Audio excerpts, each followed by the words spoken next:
আর এদিকে গঙ্গাসাগর থেকে প্রথম এয়ারলিফট, গঙ্গাসাগর থেকে অসুস্থ বৃদ্ধকে এয়ারলিফট করা হলো। গঙ্গাসাগরে গিয়ে তিনি গুরুতরভাবে অসুস্থ হয়ে পড়েন, লখনউয়ের বাসিন্দা, এবং তাকে এয়ারলিফট করে নিয়ে যাওয়া হলো এমআর বাঙ্গুর হাসপাতালে। সেই মুহূর্তের ছবি দেখতে পাচ্ছেন যে 24 ঘন্টার পর্দায়, যে মুহূর্তে এয়ারলিফট করা হয় এই বৃদ্ধকে। গঙ্গাসাগরে গিয়েছিলেন, গঙ্গাসাগর মেলা শুরু হয়ে গিয়েছে এবং সেখানেই প্রথমবার এই বছরে এই ধরনের ঘটনা। গঙ্গাসাগরের অসুস্থ হয়ে পড়েছেন এই বৃদ্ধ এবং তাকে সেখান থেকে এয়ারলিফট করা হলো। তারপর তাকে নিয়ে যাওয়া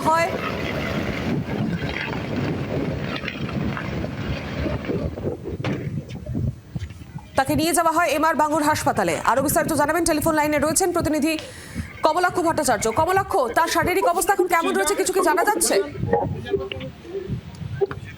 তীব্র শ্বাসকষ্ট নিয়ে উত্তরপ্রদেশের লখনউয়ের বাসিন্দা 64 বছরের প্রৌঢ় সান্তাল নামের এই ব্যক্তি, তিনি গতকাল গঙ্গাসাগরে অসুস্থ হয়ে পড়েন এবং তারপর গঙ্গাসাগরের যে অস্থায়ী হাসপাতাল তৈরি হয়েছে সেই হাসপাতালে তিনি চিকিৎসাধীন ছিলেন।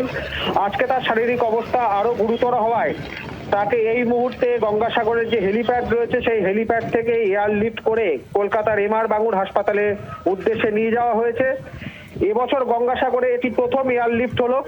আমরা অন্যান্য বছরও দেখেছি যে গঙ্গাসাগরের অস্থায়ী হেলিপ্যাডে কোনো রকম এই মুমূর্ষু বা শারীরিক অসুস্থতা সংক্রান্ত কোনো জটিলতা বাড়লে কলকাতার হাসপাতালে নিয়ে যাওয়ার জন্য এই এয়ার অ্যাম্বুলেন্স এবং এয়ার লিফট করা হয়।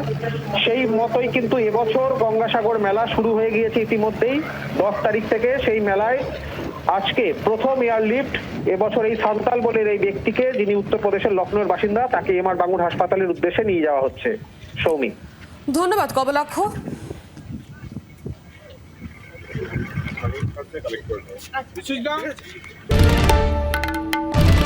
বাংলার আওয়াজ, বাঙালির আবেগ, জি 24 ঘন্টা।